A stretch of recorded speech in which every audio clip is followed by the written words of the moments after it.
3 गलतियाँ के बारे में बताने वाला हूँ कि मैं जो गलतियाँ किया हूँ, वो गलतियाँ आप लोग भी ना करें, क्योंकि आप किसी दूसरे की गलती से आप सीखोगे, तो वो बेटर रहेगा, बेहतर रहेगा। तो ये चीज़ मेरा कहना है कि गलती मेरा एक मिस्टेक क्या चीज़ हुआ था, तो मैं सबसे पहले मैं 1 मिनट का टाइम फ्रेम कर लेता हूँ, क्योंकि मैं 1 मिनट टाइम फ्रेम में चार्ट एनालिसिस के साथ-साथ ट्रेड 1 मिनट के हिसाब से करता हूँ। पहला है कि एक्सपायरी डे ख़ास करके तो मैं ट्रेड करने के लिए मैं छोड़ता नहीं हूँ, क्योंकि मैं एक्सपायरी डे विदिन में also का ट्रेड मैं करता हूँ। तो सबसे पहले मैं आप लोग को 1 मिनट टाइम फ्रेम में ले चलता हूँ। उसके बाद मैं पहला ट्रेड मैं कहाँ लिया था और कहाँ मैं पहला ट्रेड लिया था, तो मैं वहाँ पे पहला गलती क्या चीज़ किया था। तो पहला गलती हमसे ये चीज़ हुआ है कि मैं अपने मोबाइल में मैं पुट साइड के लिए बैठा था, तो पुट साइड के लिए बैठा था तो क्या चीज़ हुआ कि हमको यहाँ पे डाउन साइड के लिए ट्रेड पर बैठना था यहाँ पे। तो मैं मोबाइल को ही वैसा ही ओपन करके रखा था, मैं पुट साइड के लिए पुट बाय करने के लिए ओपन रखा था और बस यहाँ पे आया मार्केट में यहाँ डाउन साइड ट्रेड लेना है हमको, ठीक है। तो हुआ एक्चुअली मेरे साथ क्या चीज़ हुआ कि मैं मोबाइल में ही ट्रेड करता हूँ, तो मोबाइल को ओपन करके रखा था। बस हमको क्लिक करना था, हमको बाय क्लिक करना था, बस मेरा ऑर्डर एग्ज़ीक्यूट हो जाता। तो यहाँ पे क्या चीज़ हुआ कि मैं सोचा कि अच्छा थोड़ा-सा डाटा वगैरह एनालिसिस कर लेता हूँ, वाइड यहाँ तक मार्केट आ चुका था। तो मैं यहाँ आने के बाद मैं तो ट्रेड तो मैं नहीं ले सकता हूँ, क्योंकि मेरा स्टॉप लॉस बड़ा बन जाएगा। इसकी वजह से मेरा पहला मिस्टेक ये हुआ कि डाटा एनालिसिस देखने की वजह से मेरा ट्रेड है कि एंट्री एग्ज़ीक्यूट करने में थोड़ा-सा लेट हो गया। इसकी रिवार्ड 1:2 के हिसाब से हो रहा था, ठीक है।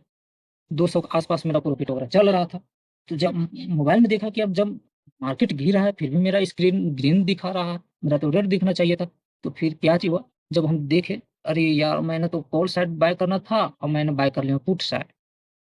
तो सबसे पहले मार्केट से मैं एग्ज़ीक्यूट किया, यहीं पे मैं निकल गया मार्केट से। चलो थर्ड कैंडल ग्रीन वाला कैंडल में निकल गया, तो मेरा नुकसान लमसम अभी ₹136 के आस-पास हुआ है। तो सही समय पे अगर हम निकल गए तो एक छोटी-मोटी नुकसान में हम निकल गए, तो इससे हमको कोई ज़्यादा फ़र्क नहीं पड़ता, कोई नुकसान वैसा नहीं हुआ। तो कम से कम गलत सही का डायरेक्शन फाइंड आउट करना सीख लो, गलत सही कहाँ पे गलत है, कहाँ पे सही है। अगर गलत सही का अगर डायरेक्शन फाइंड आउट कर लोगे, तो आप उससे निकलना सीख जाओगे। तो पहला पहला गलती मैं ये बताया, यहाँ दूसरा गलती ये बताया।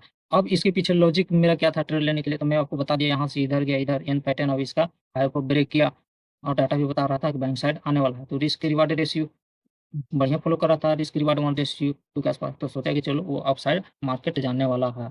मैं रॉन्ग साबित हो गया, तो मैं यहाँ से मार्केट से बाहर आ गया हूँ।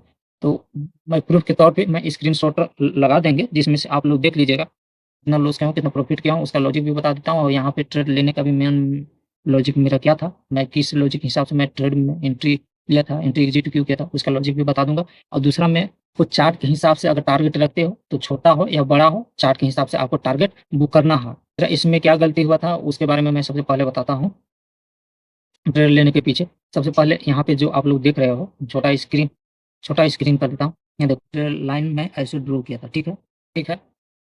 दूसरा मैं यहाँ पहला सपोर्ट, सेकंड सपोर्ट बना रहा, तो बना रहा, ठीक है? एक सपोर्ट यहाँ बन रहा है, दूसरा सपोर्ट यहाँ बन रहा है और इसी सपोर्ट के नीचे मार्केट ऐसे ब्रेक किया है, ठीक है? ब्रेक करने के बाद इसी के सपोर्ट बिकम द रेजिस्टेंस होता है, तो सपोर्ट बिकम द रेजिस्टेंस होता है, तो मैं यहाँ पे एंट्री मैं बनाया था, डाउन साइड के लिए। डाउन साइड के लिए मेरा ये एंट्री बना था, प्लस बुक करने के लिए मैं तैयार रहता हूँ। तो सबसे पहले ये रेड कैंडल पहला बना, सेकंड में ग्रीन कैंडल बना और यहीं पे हम एंट्री ले लिए थे डाउन साइड के लिए और टारगेट मेरा ये था, ये था। फर्स्ट टारगेट मेरा यही था। रेड कैंडल बना और सेकंड ये जो ग्रीन वाला कैंडल जो दिख रहा है आप लोग को, ये उस समय रेड ही कैंडल बना हुआ था और हम रनिंग कैंडल में ही एंट्री लिए थे। क्योंकि हम हमेशा कन्फर्मेशन का वेट नहीं करते हैं, क्योंकि कन्फर्मेशन के लिए वेट करेंगे तो यहाँ से अगर मेरा स्टॉप लॉस अगर खिसकाएँगे, तो यहाँ से स्टॉप लॉस मेरा 10 पॉइंट 11-12 पॉइंट का बनेगा। तो इसलिए मैं चाहता हूँ कि मेरा स्टॉप लॉस छोटा बने, एंट्री लिए तो मेरे डायरेक्शन के हिसाब से मार्केट आ तो रहा था सही।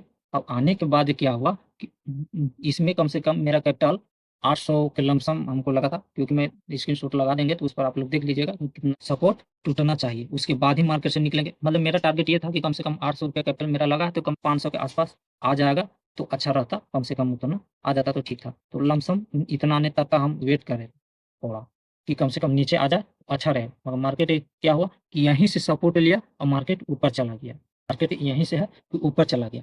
तो फिर क्या हुआ कि हम यहाँ तक देखे, यहाँ तक हमको 300 के आस-पास मेरा प्रॉफ़िट चल रहा था। यहाँ तक मार्केट आया था तो मेरा 300 का प्रॉफ़िट चल रहा था। अगर इसको ब्रेक करता तो मार्केट एक फ्लो मूव देता तो कम से कम 400 से 500 तक तो हमको टारगेट मिल ही जाता, उतना बन ही जाता। मगर चार्ट के अनुसार मेरा पहला गलती ये हुआ कि हमको चार्ट के अनुसार चलना चाहिए, ये ना कि अपने हिसाब से। क्योंकि चार्ट यही बोल रहा है कि अगर यहाँ से मार्केट ऊपर गया तो यहाँ से मार्केट नीचे आने का ही चांसेस है। हो सकता है 50% आ गया या नहीं तो पूरे आ गया 100%। तो मेरे हिसाब से चार्ट के अनुसार तो मेरा 100% तो नीचे आ गया। अब चार्ट के हिसाब से और थीटा डीके की वजह से भी तो प्रीमियम में तो उतना ज़्यादा मुँह तो नहीं आएगा।